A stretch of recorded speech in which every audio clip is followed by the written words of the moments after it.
Bismillahirrahmanirrahim. Assalamualaikum warahmatullahi wabarakatuh. Perkenalkan, nama saya Muhammad Lutfi. Di sini akan bertindak sebagai moderator dari kelompok 3 yang membangun sistem reservasi hotel. Yang dimana kelompok ini terdiri dari 3 anggota. Yang pertama adalah Muhammad Lutfi, saya sendiri dengan NIM akhiran 34. Lalu ada Guna Fatala dengan NIM akhir 65. Dan juga ada Sabikul Himam dengan NIM akhir 93. Nah, selanjutnya untuk latar belakang akan dilanjutkan oleh rekan saya. Silakan. Oke, yang pertama latar belakang. Perkembangan teknologi informasi yang semakin pesat telah membawa perubahan besar di berbagai sektor. Salah satunya yaitu industri perhotelan, yang mana membawa perubahan signifikan dari peralihan sistem reservasi kamar dari metode manual menjadi sistem digital berbasis aplikasi mobile. Nah, sistem manual ini dinilai kurang efektif karena rentan terhadap kesalahan pencatatan, data yang hilang, serta membutuhkan waktu dan biaya operasional yang besar. Sementara itu, masyarakat modern menginginkan proses reservasi yang cepat, mudah, dan dapat dilakukan dari mana saja. Oleh karena itu, pengembangan sistem reservasi hotel berbasis aplikasi mobile menjadi solusi tepat untuk memenuhi tuntutan efisiensi layanan, meningkatkan kepuasan pelanggan, serta mendukung manajemen hotel dalam mengelola data reservasi secara terintegrasi. Next. Nah, rumusan masalahnya sendiri yaitu bagaimana merancang dan membangun sistem reservasi hotel berbasis mobile application yang user-friendly dan efisien. Lalu, bagaimana sistem ini dapat mengatasi permasalahan pada proses reservasi manual seperti keterbatasan waktu, kesalahan pencatatan, dan kurangnya efisiensi operasional. Next. Nah, tujuan kami merancang sistem ini karena sistem reservasi hotel berbasis mobile dapat memudahkan pelanggan dalam melakukan pemesanan kamar secara daring. Lalu mengembangkan aplikasi dengan fitur-fitur utama seperti registrasi, pencarian hotel, reservasi kamar, pembayaran, hingga manajemen data pelanggan dan kamar. Lalu meningkatkan efisiensi dan efektivitas dalam proses reservasi serta pengelolaan data oleh pihak hotel. Next. Nah, manfaatnya sendiri bagi pelanggan, reservasi bisa kapan saja dan di mana saja, tanpa antri, praktis dan cepat, dan juga bisa menggunakan berbagai metode pembayaran. Nah, bagi pengelola hotel, dimudahkan otomatisasi data dan proses, hemat biaya operasional, lalu laporan reservasinya juga akurat. Next. Oke, untuk ruang lingkupnya sendiri, pengembangan sistem ini dibatasi pada pembuatan aplikasi mobile saja, yang hanya memungkinkan pengguna melakukan reservasi kamar hotel secara daring melalui perangkat Android dan iOS. Selain itu, tersedia pula panel admin berbasis web untuk staf hotel guna mengelola data reservasi, kamar, dan pelanggan. Sistem ini difokuskan hanya pada layanan pemesanan kamar, tidak mencakup pemesanan fasilitas tambahan seperti restoran, ruang meeting, atau SPA. Selain itu, sistem tidak terintegrasi dengan platform pihak ketiga seperti aplikasi travel online atau marketplace hotel lainnya demi menjaga fokus dan kesederhanaan sistem. Next. Nah, metode pengembangan sistem yang kami gunakan yaitu metode waterfall. Nah, di mana di metode waterfall sendiri ada proses analisis kebutuhan, perancangan sistem, implementasi, pengujian menggunakan black box testing, lalu rilisnya aplikasi, dan juga maintenance. Next. Oke, selanjutnya akan dibacakan oleh rekan saya. Baik, di sini saya akan melanjutkan presentasi, yaitu menjelaskan tentang kajian teori. Di sini ada 3 teori yang kita ambil. Yang pertama adalah sistem reservasi. Oke, untuk sistem reservasi sendiri, secara umum diartikan sebagai suatu mekanisme atau prosedur yang dirancang untuk memudahkan pengguna dalam melakukan pemesanan suatu layanan atau fasilitas secara sistematis dan terorganisir. Yang kedua, di sini ada metodologi waterfall atau metodologi untuk pengembangan perangkat lunak yang bersifat linear dan berurutan. Dari mulai tahap analisis, kebutuhan hingga pemeliharaan sistem. Yang ketiga adalah black box testing. Black box testing ini adalah metode pengujian yang berfokus hanya pada input dan output tanpa melihat yang terjadi di backgroundnya atau kode program yang berjalan. Baik, bisa di next. Selanjutnya di sini ada studi terdahulu. Pada pengembangan aplikasi ini, kami berpacu pada 3 studi yang telah dilakukan oleh peneliti lain.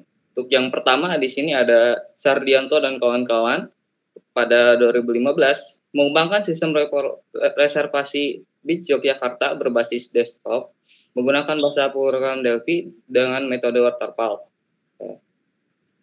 Hasilnya menunjukkan peningkatan efisiensi operasional hotel dan kemudahan dalam pelaporan. Yang kedua di sini ada Budi Sumboro dan kawan-kawan tahun 2022 mengembangkan reservasi penginapan Pondok Wisata Saraswati di Tarangmangu berbasis Android dengan pendekatan waterfall. Penelitian ini berfokus pada optimasi layanan penginapan dengan menambahkan fitur reservasi dan pembayaran online melalui payment gateway. Hasilnya adalah aplikasi yang lebih responsif terhadap kebutuhan pelanggan serta efisien dalam operasional. Oke. Untuk yang ketiga dan terakhir di sini ada dari Fitria DKK 2023 meneliti pengembangan sistem informasi reservasi Homeiku berbasis website di Kaliwarung menggunakan metode waterfall. Penelitian ini menghasilkan sistem yang dapat diakses dari mana saja dengan kemudahan menggunakan antarmuka berbasis web. Baik, untuk selanjutnya saya serahkan kepada rekan saya. Baik, terima kasih kepada rekan saya sebelumnya. Sekarang kita akan membahas tentang kekurangan dari sistem konvensional itu sendiri. Yang pertama yaitu ada biaya operasionalnya yang lebih mahal dibandingkan dengan cara yang menggunakan aplikasi karena kita perlu ya gaji dari pegawai itu sendiri. Lalu yang kedua adalah masalah dari akurasi data yang dimana akurasi data ini rawan terjadinya error. Dan yang ketiga ini adalah masalah waktu. Nah, di mana waktu pemesanan secara manual atau konvensional itu biasanya memang memakan waktu lebih lama. Nah, kemudian di sini ada alur reservasinya. Yang pertama adalah user akan melakukan registrasi pada aplikasi tersebut. Lalu setelah melakukan registrasi, maka user dapat melakukan pencarian dari hotelnya tergantung dari kategori yang user inginkan gitu. Antara dari harganya, tanggalnya, atau tempatnya, bagaimana. Lalu setelah melakukan pencarian dan aplikasi tersebut berhasil menunjukkan beberapa hotel yang sesuai, maka user dapat memilih hotel yang diinginkan. Setelah itu, setelah diklik nih pilih hotel, maka akan keluarlah detail hotelnya, mulai dari fasilitas, dari harga, dan seterusnya. Lalu setelah sudah dirasa cocok, maka user bisa melakukan pembayaran menggunakan beberapa metode yang sudah disediakan. Lalu setelah metode pembayaran tersebut sudah dilakukan oleh user, maka proses untuk reservasi hotel tersebut sudah selesai dilakukan. Next.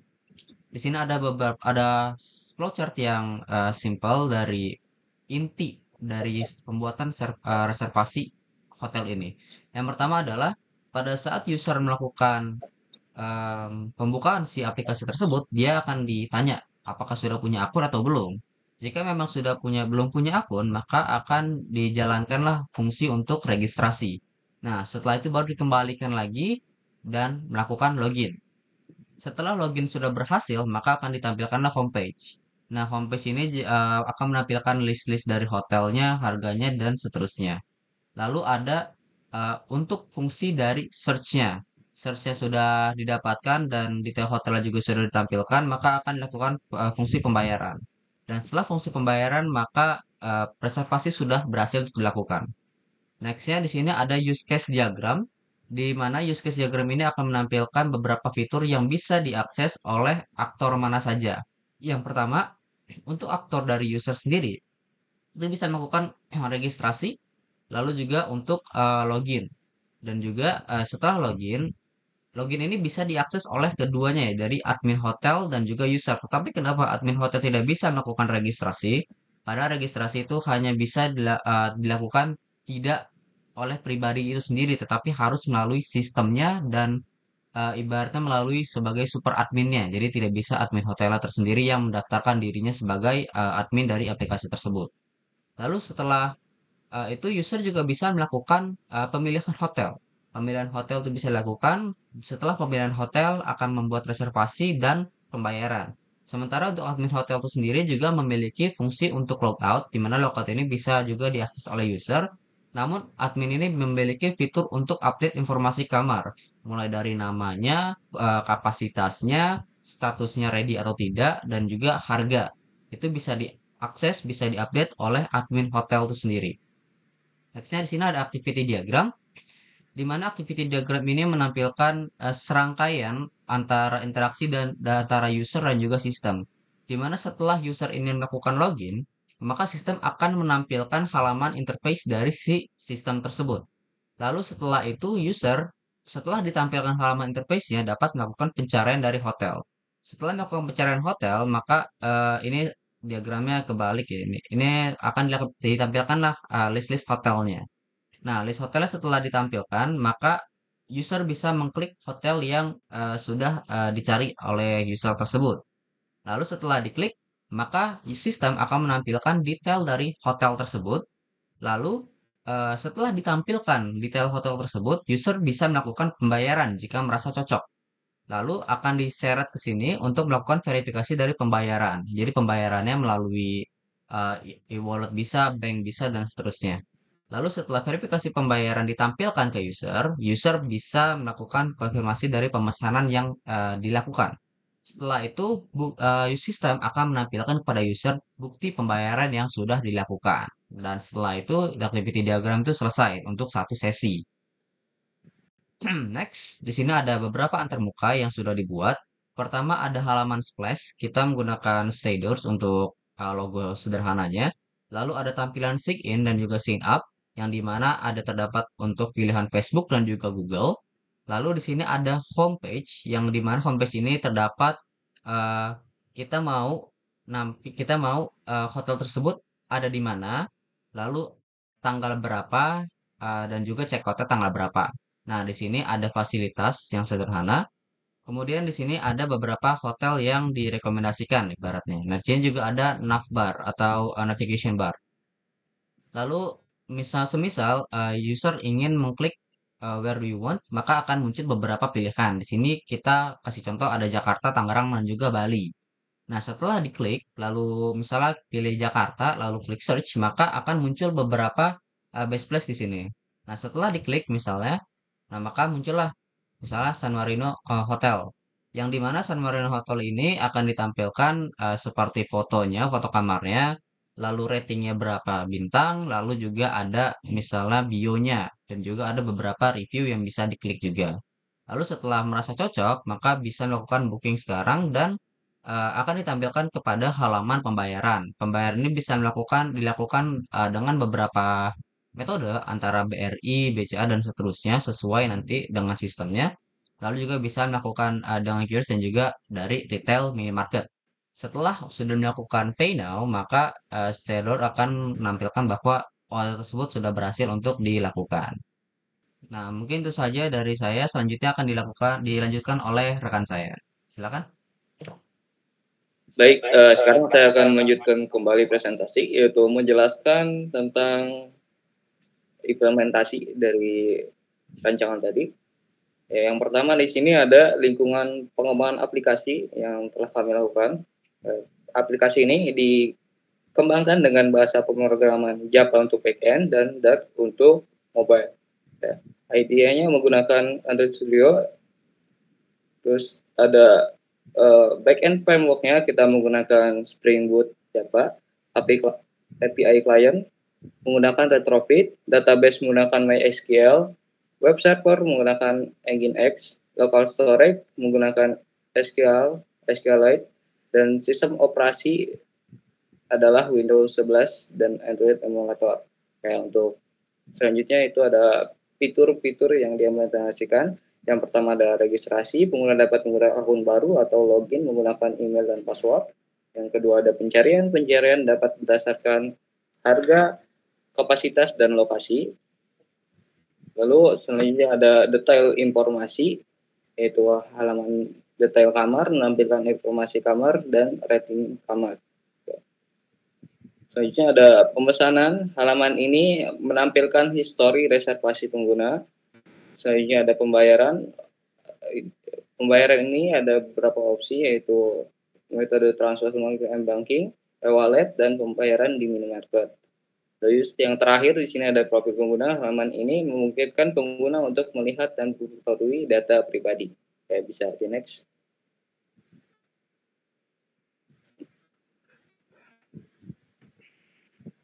Oke, selanjutnya di sini ada pengujian.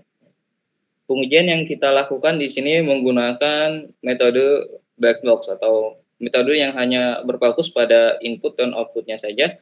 Untuk format pengujiannya di sini seperti yang telah ditampilkan pada tabel, yaitu untuk ada scanner pengujian dan hasil yang diharapkan. Untuk sampelnya di sini email diisi endong@gmail.com dan passwordnya diisi endongganteng123, kemudian tekan sign in. Login akan, lalu hasil yang diharapkan ini adalah login berhasil, lalu user dibawa ke halaman beranda. Untuk jumlah pengujian yang kami lakukan pada aplikasi ini terdapat 17 pengujian fitur. Ada 4 buah pengujian pada fitur login, 3 buah pengujian pada fitur pencarian, 2 buah pengujian pada fitur pemesanan, 5 buah pengujian pada fitur profil, dan 1 buah pengujian pada fitur profil. Baik, bisa di next. Di sini selanjutnya adalah hasil pengujian. Untuk sampel dari hasil pengujian ini seperti yang tertera pada tabel. Skenario pengujiannya yang tadi yaitu di email diisi endong@gmail.com dan password diisi endongganteng123, kemudian tekan sign. Hasil yang diharapkan adalah login berhasil, lalu user dibawa ke halaman beranda. Lalu di sini ada hasil uji. Hasil ujinya di sini yang telah kami lakukan adalah login telah berhasil dan user dibawa ke halaman beranda.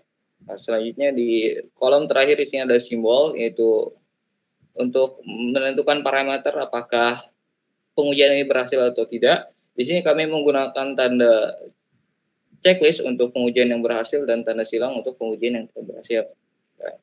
Untuk jumlah pengujian yang berhasil dari aplikasi kami di sini ada total 17 pengujian fitur berhasil. Jadi dari semua rencana pengujian yang tadi, aplikasi kami telah berhasil melewati pengujian tersebut. Dapat dikatakan bahwa pengujian black box testing pada aplikasi kami dapat dinyatakan bagus. Selanjutnya saya serahkan kembali pada teman saya. Oke, jadi kesimpulannya berdasarkan hasil dari perancangan dan implementasi sistem reservasi kamar hotel yang kami bangun berbasis mobile application dengan pendekatan metode waterfall, dapat disimpulkan bahwa sistem ini mampu meningkatkan efisiensi dan efektivitas dalam proses reservasi. User dapat melakukan pemesanan kamar secara mandiri melalui aplikasi, sementara pengelola hotel dapat mengatur data kamar, transaksi, dan pelanggan secara terpusat dan otomatis. Metode waterfall terbukti sesuai digunakan karena pengembangan dilakukan secara terstruktur, mulai dari analisis hingga tahap pengujian. Aplikasi ini juga berhasil mengimplementasikan fitur utama seperti registrasi, pencarian, pemesanan, hingga pembayaran, dan telah melalui pengujian fungsional yang menunjukkan hasil memuaskan. Nah, untuk UI usernya sendiri intuitif dan juga mendukung kemudahan penggunaan bagi semua kalangan. Next. Nah, saran untuk pengembangan sistem ini untuk kedepannya, yaitu yang dapat dipertimbangkan antara lain adalah integrasi dengan platform pihak ketiga seperti kalender digital atau aplikasi travel. Selain itu, sistem juga dapat diperluas agar mendukung manajemen multi-unit sehingga bisa digunakan oleh lebih dari satu hotel secara paralel. Nah, lalu penguatan aspek keamanan juga penting, seperti penambahan fitur autentifikasi dua faktor dan juga enkripsi transaksi. Optimalisasi performa aplikasi perlu terus ditingkatkan agar tetap ringan dan cepat di berbagai perangkat. Nah, lalu yang terakhir, fitur feedback atau umpan balik dan review pelanggan dapat ditambahkan sebagai sarana evaluasi dan peningkatan layanan oleh pengelola hotel. Oke, sekian dari kelompok kami. Semoga apa yang kami jelaskan ini dapat bermanfaat. Wassalamualaikum warahmatullahi wabarakatuh.